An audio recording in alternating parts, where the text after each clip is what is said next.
let's talk about some of the rights that govern this relationship, the rights of the men, and likewise the rights of the women. And inshallah, once we finish talking about some of these points, we can also maybe take some questions if the brothers are so inclined. And preferably the questions should be written, but if you don't have paper and pen with you, we can try to take some questions verbally. Some of the rights that are to be discussed are rights of the spouses before the marriage, and some of the rights are rights of the spouses that are after marriage, once the relationship is already in place. I will touch upon some of the rights that pertain to the matters that are before marriage, because they are actually the fundamental and the foundation for establishing that relationship on the right footing. And this relationship, the relationship between a man and his spouse, does not really bear its fruits, does not really come to the best of its potential of giving you the khayr until you fulfill the rights of Allah subhanahu wa ta'ala in it. This relationship is from the best of the gifts of Allah subhanahu wa ta'ala in this dunya. An example of that is the statement of the Messenger sallallahu alaihi wasallam where he said, "Ad-dunya mata' wa khayru mata'i al-mar'atu as-salihah." This worldly life is simply a matter of givens or belongings or amenities. And the best of its amenities is a righteous wife, a righteous woman. Now, so from the best things in life is to have that kind of marriage. A marriage where you will find that tranquility and peace. A marriage that is not tranquility and peace is obviously counterproductive. A marriage that is filled with strife and fighting and bickering and so on and so forth, a marriage that is not conducive to the performance of good deeds, هذا خلاف المطلوب وعكس المقصود. And this is not what we're talking about at all. Rather, we are talking about how to attain that marriage that will lead to happiness in this life, to be continued with happiness forever after in the life to come. Now, from the rights that pertain to marriage before the marriage itself is in place is the rights in how to select your spouse for the future. Because your selection is actually a key in maintaining the marriage thereafter. And if your selection is done wrong, then you will not be able to maintain that relationship properly. From these texts is the hadith of Rasulullah sallallahu alayhi wasallam, where he said to a man, after the man told the Messenger sallallahu alayhi wasallam that he got engaged, or that he rather proposed for a woman. Let's put it this way. He proposed to marry a certain sister. So the Messenger sallallahu alayhi wasallam said, have you looked at her? هل نظرت إليها؟ اذهب فانظر إليها فإنه أحرى أن يدبن بينكما أو كما قال صلى الله عليه وسلم. In a number of hadith, the Prophet ﷺ indicated the same concept. Have you looked at her? Then go look at her. For surely it is more likely that it will lead to continuity between the two of you. Here are a number of things. Firstly, that from the reasons that lead to the continuity of marriage, and this is what is ideal, that a marriage continue and be fruitful for many, many years to come, for as long as we are alive, is that there is compatibility in terms of physical attraction. Such that a man goes to see his future spouse before he completes the contract of the marriage. Did I say before he completes the marriage? Yes, that is what I'm saying. This is a permissible type of looking at the opposite gender. Generally, the ruling is قُلْ لِلْمُؤْمِنِينَ يَغُضُّوا مِنْ أَبْصَارِهِمْ. The general ruling is tell the believing men to lower up their gazes. You're not allowed to look at women that are non-mahram to you. You're not allowed to look at them unless there is a valid reason. And valid reasons are few and numbered, mentioned in the books of fiqh. Now, other than that, just free gazing at women, this is forbidden. Allah subhanahu wa ta'ala commanded us to lower of their gazes. Do not look at the opposite gender. And the same applies to the women folk as well. Where Allah subhanahu wa ta'ala said, قُلْ لِلْمُؤْمِنَاتِ يَغْضُضْنَ مِنْ أَبْصَارِهِنَّ, say to the believing women to lower of their gazes. Now, this is a mutual rule, that we're not supposed to look at each other, unless there is a reason. Now, when it comes to this particular case and instance, الخاطب يجوز له شرعا أن يطلب النظر إلى المخطوبة.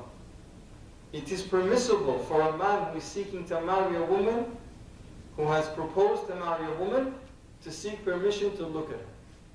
Now, he goes to her family, he proposes, and he asks for what is known as, very commonly known today as النظرة الشرعية, the legislated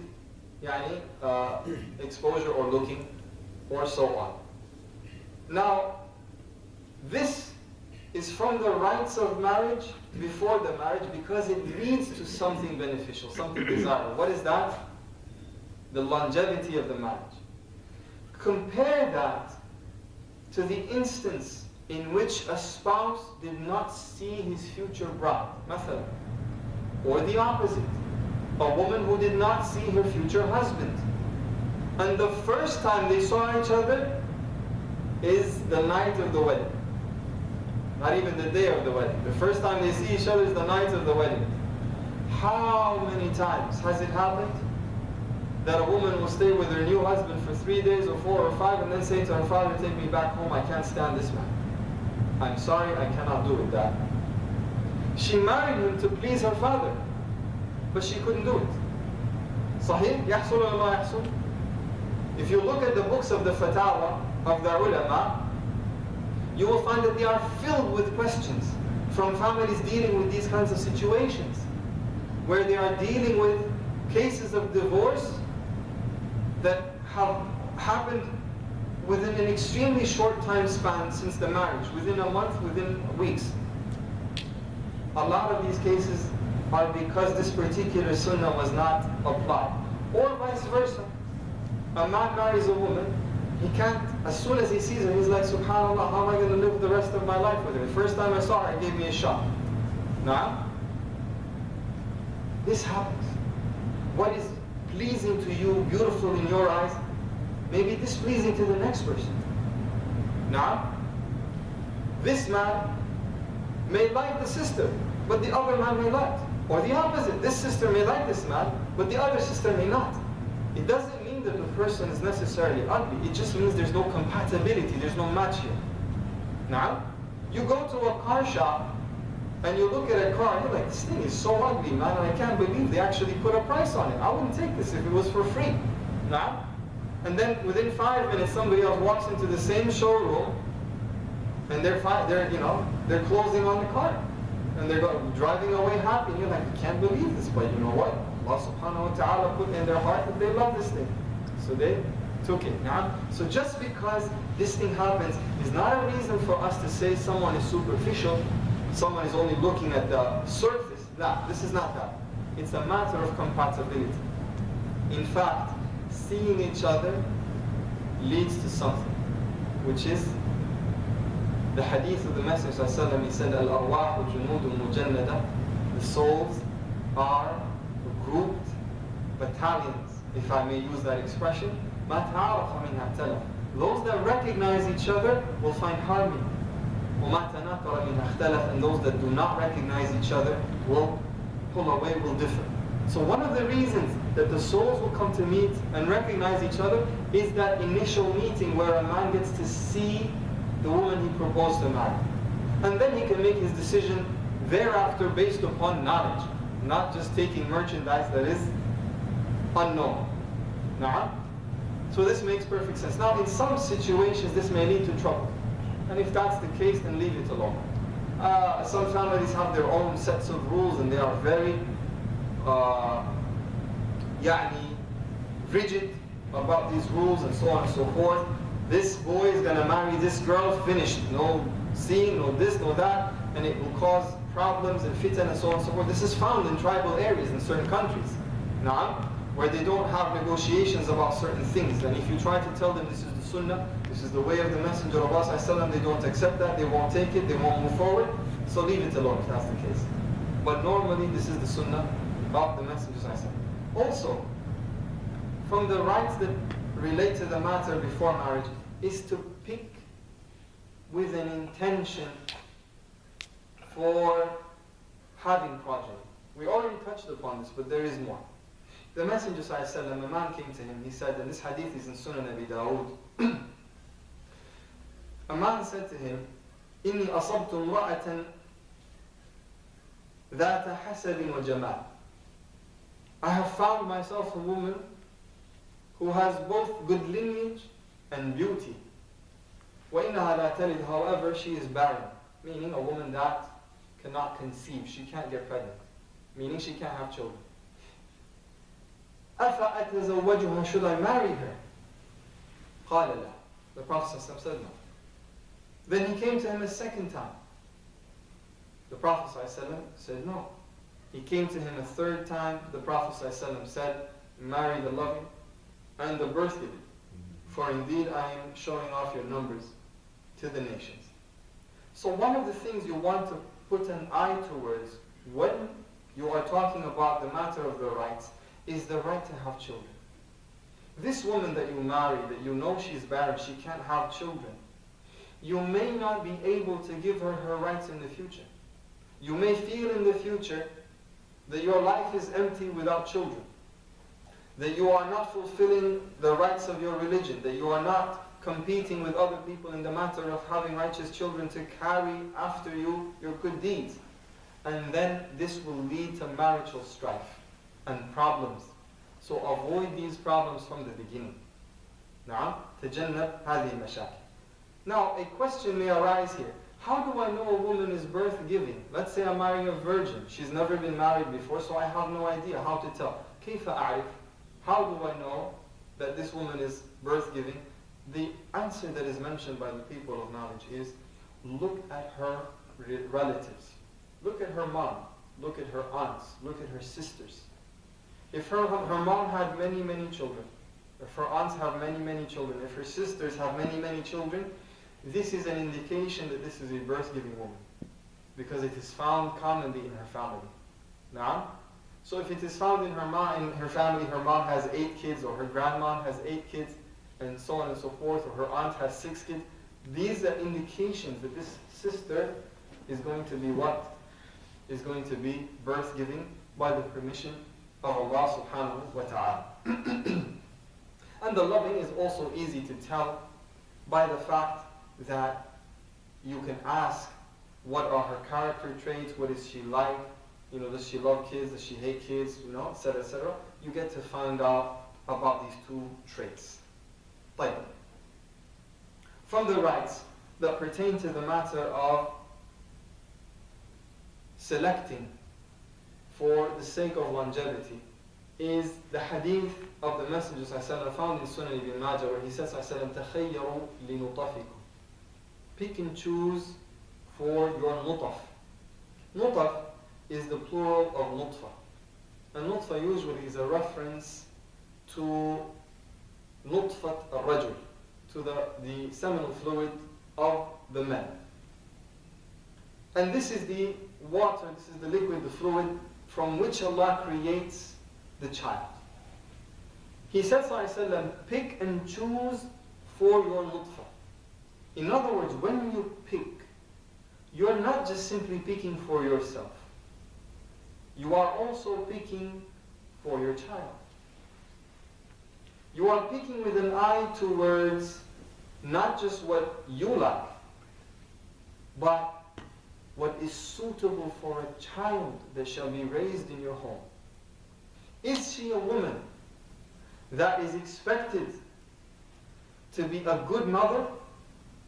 Is she a woman that is expected to give birth to good children? If the answer is yes, then this is what you are going for. The continuation of the hadith is not the hadith of إِنَّ الْعِرْقَ دَسَّاسٍ. This is not authentic. This is an authentic hadith, authenticated by Shaykh Nasr al-Din rahmatullah alayh. The continuation of this one is subhanallah. It will come now, inshallah. And if it doesn't come, I have it here on paper.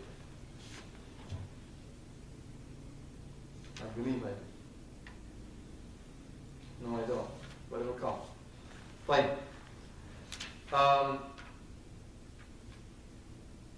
أيوة. وانكحوا الأكفاء. And marry those that are أكفاء. من الكفاء والمكافأة. From equality. Meaning those that are equal to you. The things that people look at when it comes to equality, there are a number of factors to be considered. From among them is wealth. If a very poor man who has nothing marries from a very rich family, now this is not kafa. Now there's no kafa here, there's no equality. If a man who has good religion marries a woman that has no religion whatsoever, this is no kafa. If a man with a very high lineage, let's say from Al-Bayt, marries a woman of unknown lineage, in fact, a lineage that is known for being no good, here again there is no kafa. This is not the sunnah. The sunnah is to seek kafa, right? To seek some form of equality, equilibrium. And this doesn't necessarily mean that all the categories of kafa'a must be exactly identical, but somehow the formula must match. For example, someone with very high religion and someone with very high lineage, these things can compensate for one another. Why is this important? Do we, again, coming back to the argument about being superficial, do we really take some things into consideration in Islam, like wealth? Yes, we do. Why? Because we're looking for longevity between the spouses. Say this woman from a very rich family, she marries this very poor man. Let's say at first there is some love and honeymoon period, so on and so forth. And then after a while she's like, when are you going to start spending on me? I'm not used to this. My dad used to take us to Umrah every 2 months. When are we going to spend a vacation?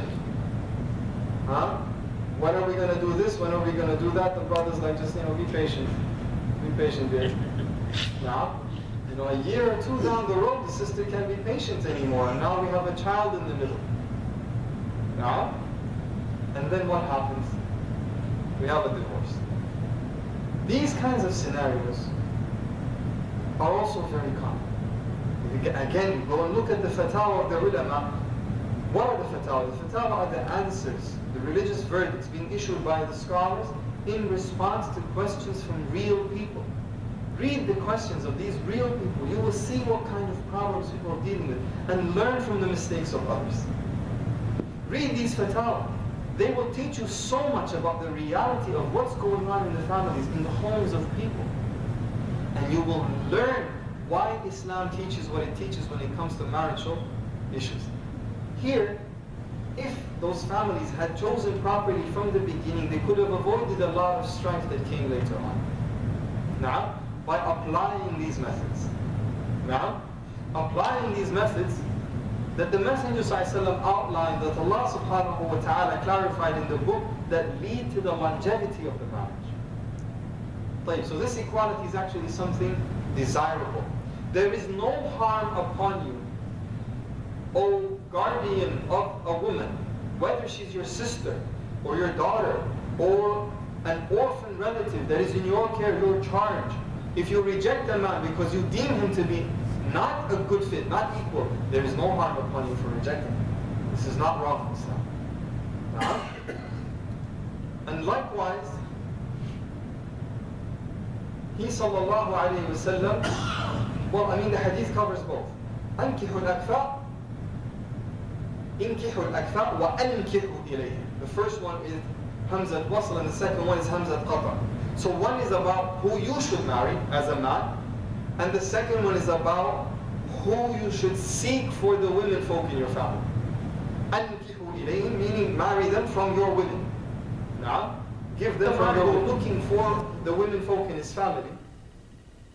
You know, some men, they think that it is not appropriate to approach a man and offer your sister, مثلا, or offer your daughter. هذا غلط. This is wrong. Both are acceptable in Islam. Whether a man comes proposing to you or you offer from your women folk to a man, both are acceptable in Islam. We have from the examples of the first numerous, beyond counting. Ali radiallahu anhu came and proposed to the Messenger for Fatima. Before him, both Abu Bakr and Umar had proposed for her. Now, so this is a proposal from men to seek the hand of a woman from her guardian. This is very common. This is the default. But on the opposite side, we have the same. Umar radiallahu anhu offered Hafsa bint Umar radiallahu anha wa ardaha to both Abu Bakr and Uthman. Uthman was not interested. Abu Bakr was interested, but Abu Bakr had prior knowledge that the Messenger ﷺ was interested. So when Umar offered her to Abu Bakr remained what? Silent. How much time do we have? We're good? We'll keep going until you tell us it's time to go. When do we begin? Exactly. Like, so continuing with the narration that we have with us, Abu Bakr radiallahu anhu had prior knowledge that the Messenger ﷺ had spoken about her. And of course, if the Messenger had spoken about her, sallallahu alayhi wasallam, Abu Bakr would not do anything with the situation until the Messenger ﷺ makes a decision. Now, when Abu Bakr didn't respond, Umar became very upset. When Uthman said, I have decided not to marry nowadays. In the currently I'm not interested in marriage. Umar radiallahu anhu became very upset. Now, as I recall, it was mentioned that he was more upset with Abu Bakr than he was with Uthman because Abu Bakr just remained silent and didn't say anything. And then the proposal came from Rasulullah ﷺ. So he married her and she became one of the mothers of the believers. فَصَارَتْ مِنْ أُمَّهَاتِ الْمُؤْمِنِينَ. And that was far better for Umar radiallahu anhu.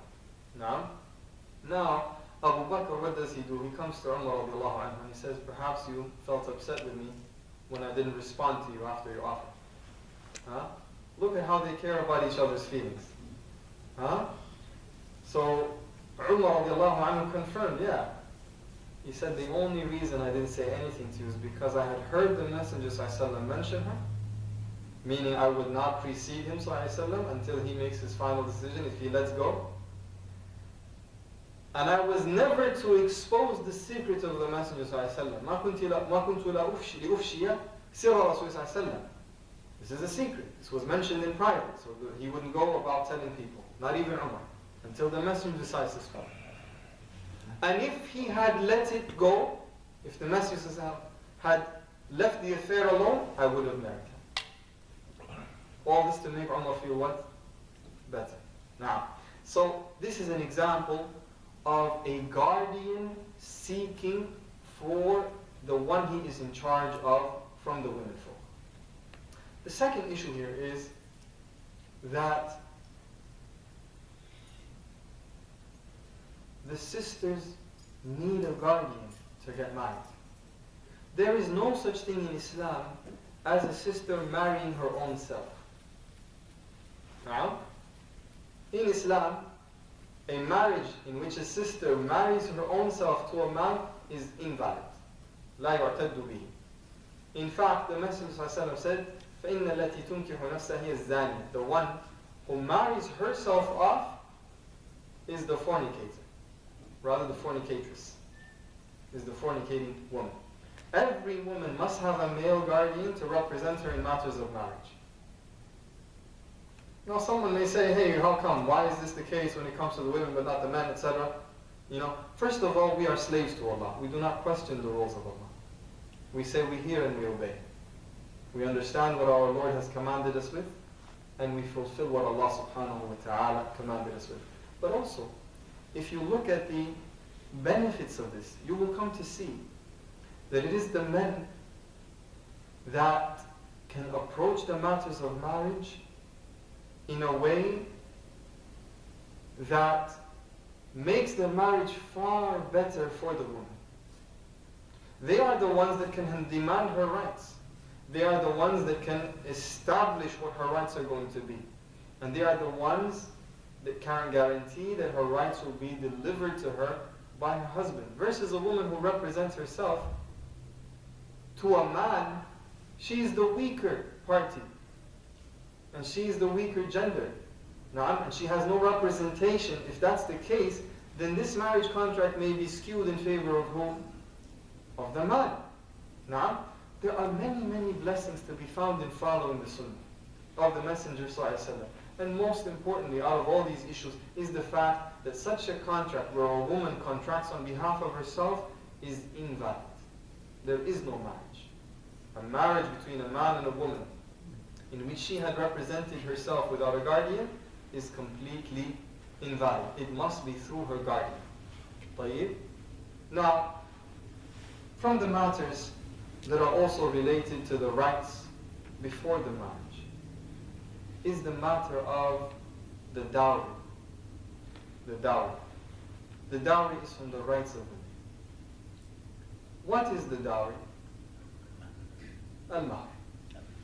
It is a specific amount or object or even a service that is guaranteed by the husband to the future wife. In terms of amounts, this is commonly the sunnah. Commonly the sunnah, that it's an amount, a financial amount. The Messenger ﷺ, regarding his women and his daughters, those who are in the family of Rasulullah ﷺ, their sadaq, their mahr, was 12 uqiyya wa nash. 12 ounces and a half. Meaning, to translate that, 500 silver coins. 500 silver coins. A little less than 1,600 grams of silver. A little less than 1,600 grams of silver. This is the mahr of the woman. Okay? Now, in today's currency, if you were to try to buy this much silver, it would probably cost you less than $1,000, somewhere between $800 to $1,000 for that much silver. 1.6 kg is about $800 to $1,000. This is the common amount of the mahr for the family of Rasulullah ﷺ, his wives, his daughters, and so on. However, there is no upper limit to a dowry. There is nothing in the legislation that we know of that says the dowry cannot exceed X, Y, and Z. It is found in the Sunnah that the wife of Thabit ibn Qais ibn Shammas, when she came seeking an annulment of their marriage, seeking a khula, she had to return back the dowry. What was the dowry? He had given her a piece of land, a garden of palm trees apparently. Haditha. He had given her an asset, right? This is obviously going to be what? A bit of wealth. It's not going to be something cheap. There is no set amount, but this is the sunnah. And as you know, the sunnah is always the middle path. A man was present when a woman came offering herself to Rasulullah ﷺ. One sister came and she said, "O Messenger of Allah, I have gifted myself to you." Now, someone may say, "Hey, didn't we just say that a woman can't marry herself to anyone? Why are you telling us a woman came to the Messenger ﷺ and did this?" The answer is that this is a khasisa lil-Nabi sallallahu alaihi wasallam. This is a specific ruling that applies only to Rasulullah sallallahu alaihi wasallam, as found in the Quran, where Allah subhanahu wa ta'ala said, وَإِنِ امْرَأَةٌ مُؤْمِنَةٌ وَهَبَتْ نَفْسَهَا لِلنَّبِيِّ خَالِصَةً لَكَ مِن دُونِ الْمُؤْمِنِينَ. Allah said, after He mentioned this ruling, that this is specific to you besides every other believer. This is only for Rasulullah sallallahu alaihi wasallam, that a woman may gift herself to him provided she's not married, she's due and ready for marriage, and if the Messenger sallallahu alaihi wasallam accepts her. Because one of the things that comes obviously to mind is the fact that he is the guardian of every believer sallallahu alaihi wasallam. So he is both in the role of guardian and spouse. So if a woman offers herself to him, and he's the guardian of every believer sallallahu alayhi wa sallam, النبي أولى بالمؤمنين من أنفسهم نعم هو وليها ويزوجها نفسه صلى الله عليه وسلم. However, what did the Messenger sallallahu alayhi wa sallam do? He sallallahu alayhi wa sallam looked at her up and down. The reason that he looked sallallahu alayhi wa sallam is because a man is supposed to look to see if he will find that which a man wants in a wife. Some brothers, mathalan, his thing is the feet. He wants to see her feet. Some brother, his thing is the hair. He wants to make sure the hair is a certain way. It depends. It's a matter of personal taste. No one is going to tell you this or that. Naam? So the Messenger sallallahu alaihi wasallam, he looked at her, and then he lowered his gaze and remained silent. Lowered his gaze because he returned back to what? To the default. The default is what, ya ikhwan? We don't look at the opposite gender unless there's a need. When there was a need, there was an offer, he had to make a decision, he looked. When the need was no longer in existence, he decided against it, he lowered his gaze. And he didn't say anything because he can't say to her, I'm not interested. That would do what to her? Her feelings. And this is not from the character of the Messenger ﷺ to hurt the believer's feelings. Now, we have to be very careful about these matters. So he sallallahu alayhi wa sallam remained silent. So the woman stood for a long time. Now, the man I'm talking about, he married this woman. He saw that the Messenger ﷺ was not interested. So he said, O Messenger of Allah, if you have no interest in her, then marry her to me. Hey, the sister's ready for marriage, and I'm ready for marriage too. Let's get something happening. Now, so the Messenger ﷺ, he commanded him to give her a dowry. The brother said, I don't have anything. The Prophet ﷺ said, go look for even just a ring of iron. Just give her something. A ring of iron, not even silver. And by the way, it is forbidden to wear a ring of iron. Just because he gave it to her does not mean that it is allowed to wear. We have a text explicitly stating that this is the jewelry of the people of the fire of hell, wearing iron. Now, we are allowed to wear gold and silver. The women folk, that is, we're allowed to wear gold and silver. And for the men, they are allowed to wear silver rings, but not gold. Coming back to the hadith. The man went and he looked for something he said I couldn't find. I have nothing to give her except this izar of mine. His belt. His belt. Izar, waistcloth, and this wrap around. The same thing that these two brothers are wearing. The thing that you wrap around, it looks, like a wrap around, for lack of a better expression, forgive me, ikhwan, it looks like a wrap around skirt, right? But it's not really a skirt, it's called an izar. This is what men wear. So he said, I don't have anything but this izar of mine.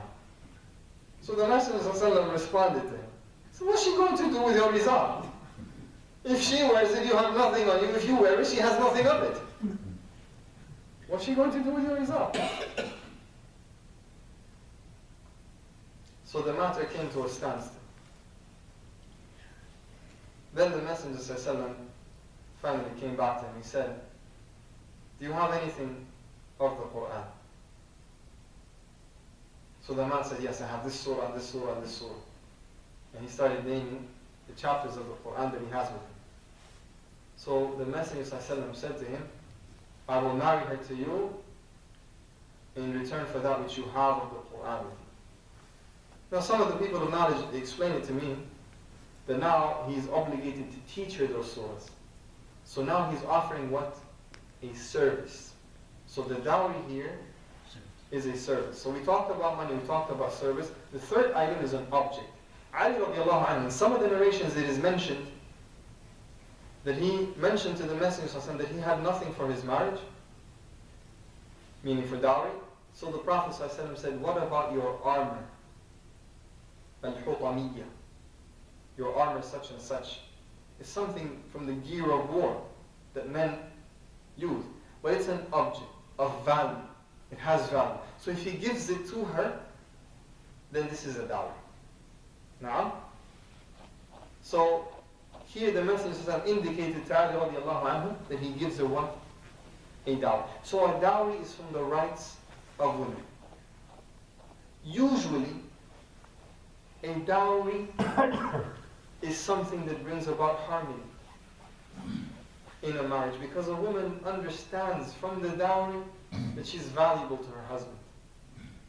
And the husband understands from the exchange of dowry that this woman has value, otherwise she would not have come, because I had to work hard to put this money together to make this woman my wife. So it causes an understanding of value to happen between the spouses, which leads to the longevity of the marriage. Also, it prevents the seeking of annulment frequently. You know, it's one of the scholars, he mentioned that if a sister's marriage is based upon a Pepsi can, you know, some brothers, you know, the sister, she wants to be generous and so on and so forth. She says, my dowry is a Pepsi can, you know, or a Coca-Cola bottle. You know, she wants to be kind. The time for annulment comes, she wants a divorce, she has to return the dowry. You know, seeking an annulment, a khula, means you have to return the dowry.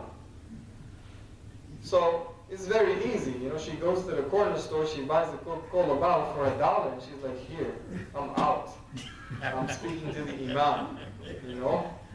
Now, but now if her dowry is like, say, $4,000, the sister will be thinking real hard before she's like, I'm out.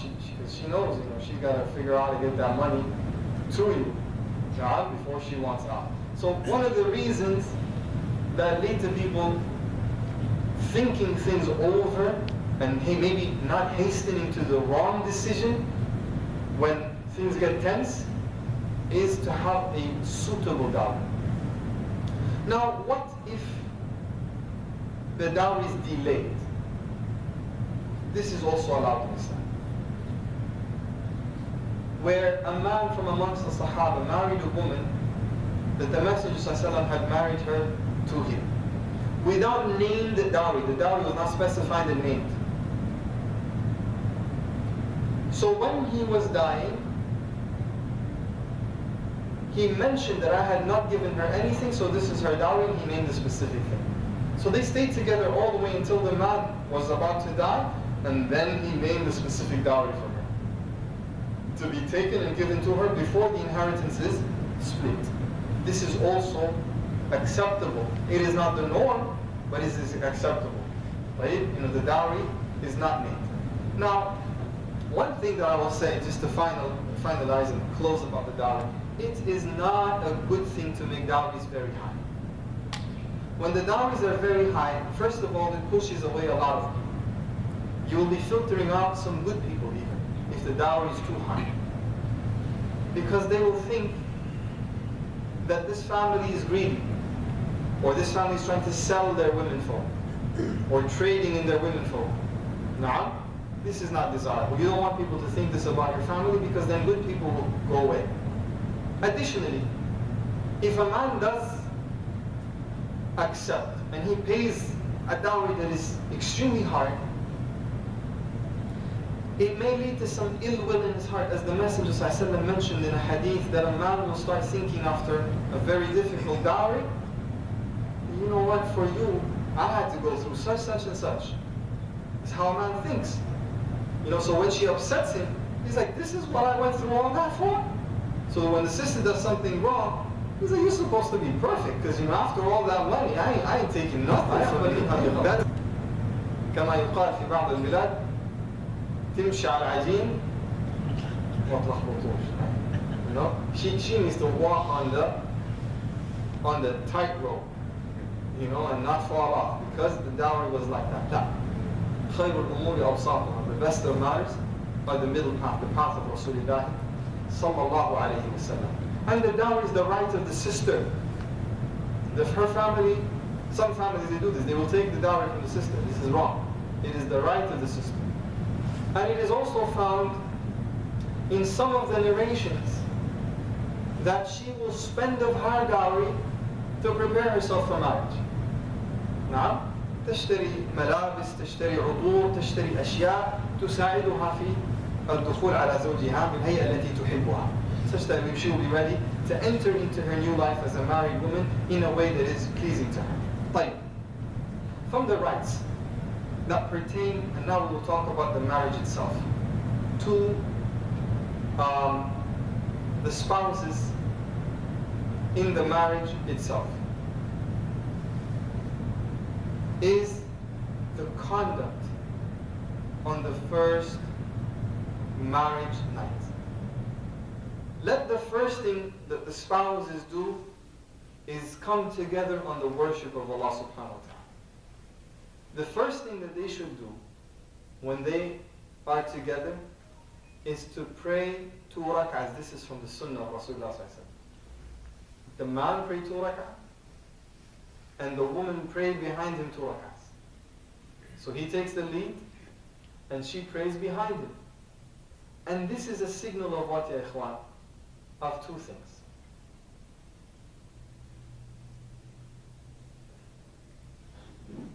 It is a signal, firstly, that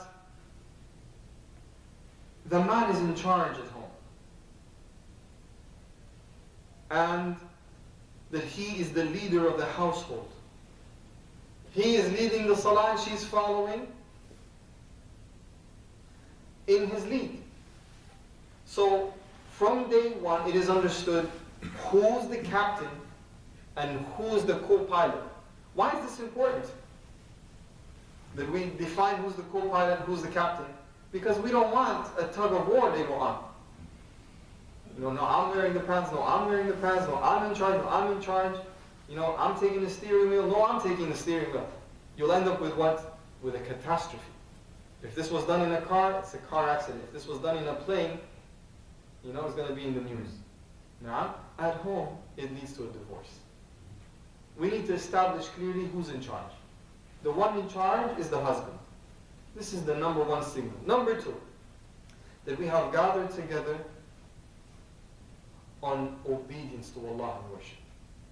Our relationship is the relationship of 2 slaves of Allah that have come together to aid one another in the worship of Allah.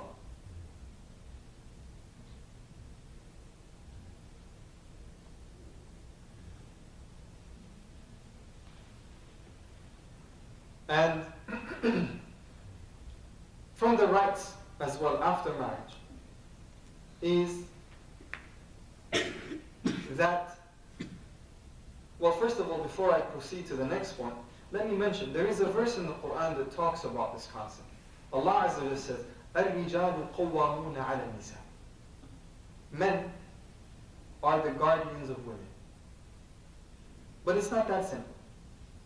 Because the word قوامون is an extremely interesting word. Allah Jalla wa Ala said قوامون.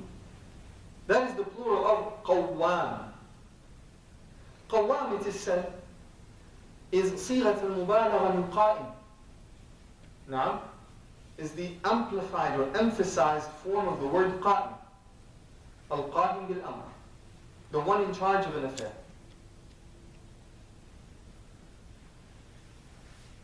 And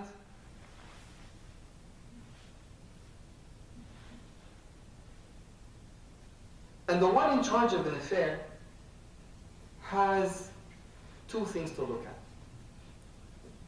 Some people look at the side of authority I'm in charge of this affair, I have the authority, I'm the boss. Right? This is how they look at it. I'm the boss. Hello? Now other people look at the other side. You're in charge of this affair, you're responsible for everything. You gotta take care of this from A to Z. If you're the boss, then you're the manager, you're the secretary, you're the janitor, and everything in between. Right? In reality, the word qa'im includes all of this. If you're in charge of the affair of the woman, it means that you're in charge of everything. You're not just an authority figure in her life, you're also a caretaker. And the word qawwam only makes this more serious because it's an emphasized form of the word qa'im. In other words, you are extremely in charge of everything. You got to take care of this sister from A to Z once she becomes your wife. You got to provide everything. Clothes, food, maskan, a place to stay, A to Z. Medical expenses, blah, blah, blah, everything. A to Z, you have to take care of the sister. Because you're in charge now. And also, you are the one in authority. So the husband's rules go, and the husband's directions are the law. Why? This is not, ya ikhwan, a matter of, مثلا tyranny. This is a matter of organization. Have you ever seen a